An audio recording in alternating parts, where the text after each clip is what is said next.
มื้อนี้กองประชุมสมัยสามัญเทอร์7ของสภาแห่งชาติสุดที่เก่าได้ไขขึ้นอย่างเป็นทางการในท่ามกลางบรรยากาศที่ทั่วพรรคทั่วรัฐทั่วกำลังประกอบอาวุธและทั่วปวงชนลาวทั้งชาติพร้อมสุมใช้จัดตั้งพันขยายมติกองประชุมใหญ่ครั้งที่11ของพรรคกองประชุมของคณะบริหารงานศูนย์พรรคสมัยที่11การจัดตั้งปฏิบัติแผนพัฒนาเศรษฐกิจสังคมแผนงบประมาณแห่งรัฐแผนเงินตราประจำปี2024ก็คือการสืบต่อปฏิบัติ2วาระแห่งชาติที่พ่วงดำเนินไปด้วยบรรยากาศบาดเก่านักแน่นในโอกาสที่มีความหมายความสำคัญนี้กองประชุมพวกเรามีความภาคภูมิใจและมีความปิติยินดีเป็นอย่างยิ่งที่ได้ต้อนรับท่านทองรุ่นศรีสุฤทธิ์เลขาธิการใหญ่คณะบริหารงานศูนย์กลางพรรคประธานประเทศแห่งสาธารณรัฐประชาธิปไตยประชาชนลาวให้เกียรติกองประชุมครั้งนี้ขอแสดงความคำนับสรรเสริญอย่างสุดอกสุดใจ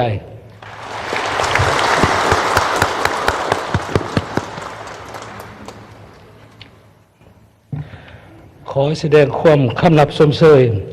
และยินดีต้อนรับบรรดาทานคณะขันสูงของพรรคไอรัฐบรรดาทานอดีตคณะขันสูงของพรรคไอรัฐบรรดาทานสมาชิกรัฐบาลผู้ตั้งหน้าองค์การจัดตั้งพรรครัฐในลาวสร้างชาติสหพันธ์นรเก่าแห่งชาติลาวองค์การจัดตั้งมาส้นขันศูนย์กลาง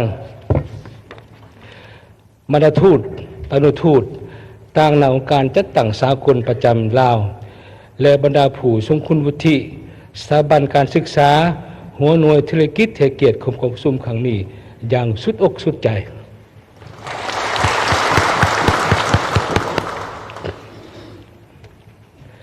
ขอแสดงความสมเสยมายังบรรดาทานสมาชิกสภาแห่งชาติในฐานะที่เป็นตัวแทนแห่งสิทธิและผลประโยชน์ของประชาชนลาวบรรดาเผ่าในขอบเขตทั่วประเทศที่ได้เข้าร่วมกองประชุมครั้งนี้อย่างพร้อมเพรียงแห่งหน้าขอแสดงความสมเสยบรรดาทานเทียบถือหลักแพงสภาแห่งชาติปฏิวัติพลาบทบาท10 นาทีตามที่ได้กำหนดไว้ในรัฐธรรมนูญ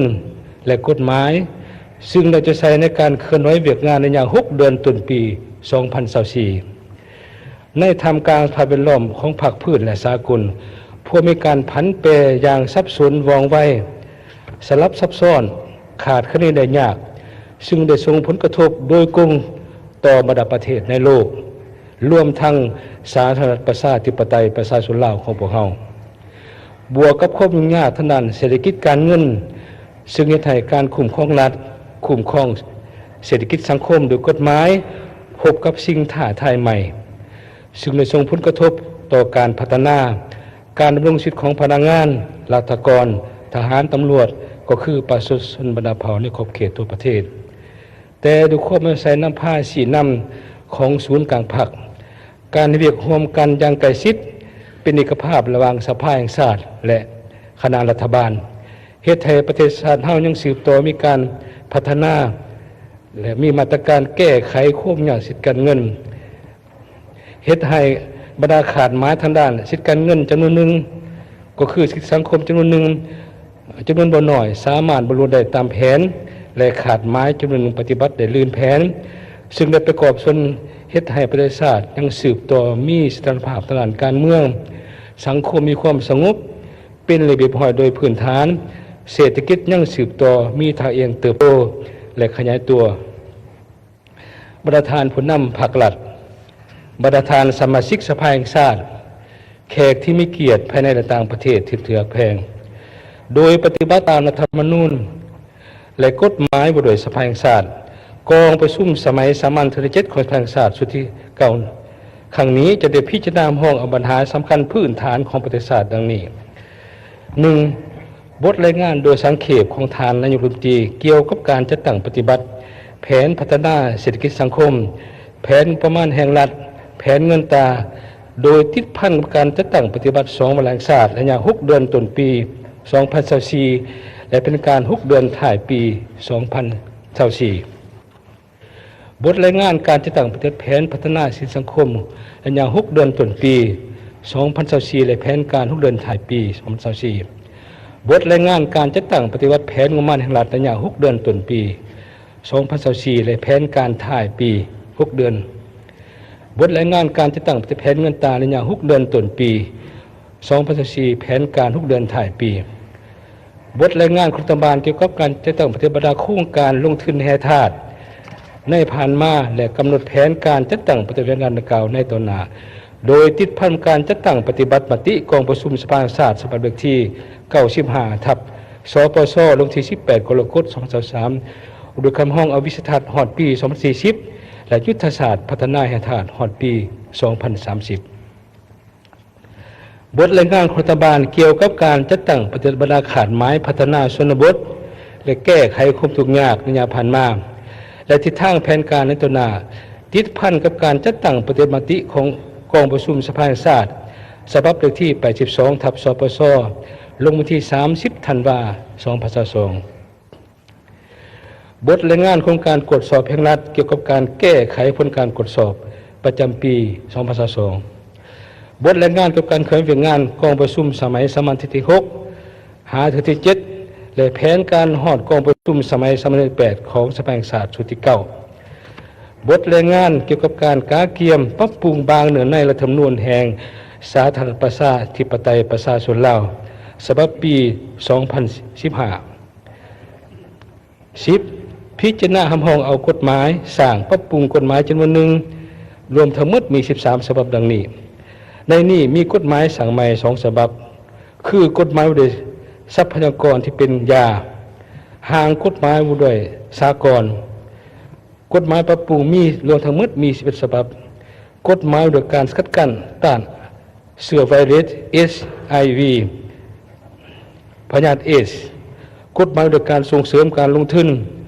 กฎหมายว่าด้วยการต้านสกัดกั้นการฟอกเงินและสนองทุนให้แก่การก่อการร้าย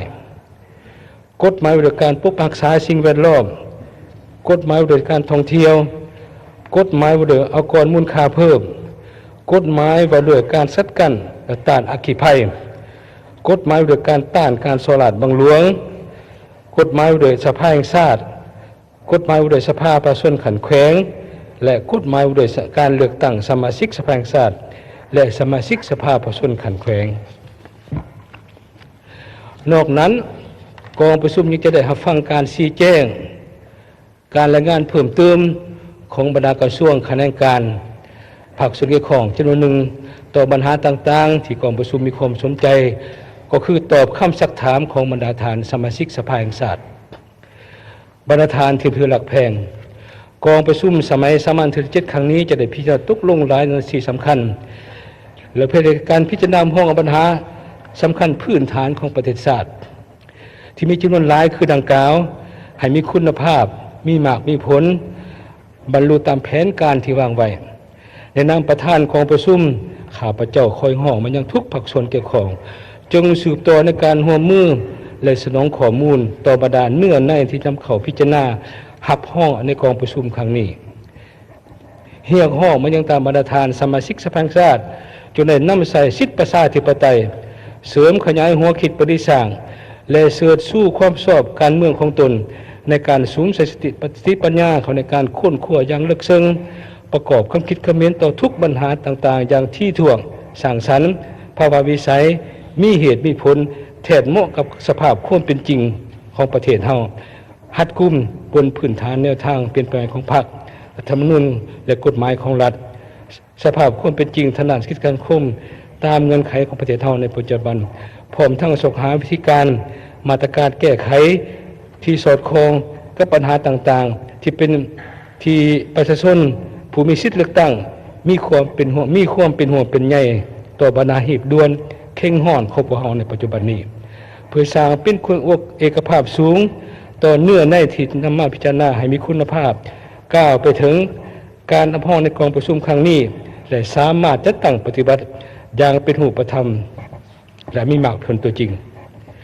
ในโอกาสที่สง่าราศีนี้ในนามประธานกองประชุม ข้าพเจ้าขอประกาศไขกองประชุมสมัยสามัญที่7ของสภาแห่งชาติชุดที่9อย่างเป็นทางการนับแต่นี้เป็นต้นไปขอขอบใจ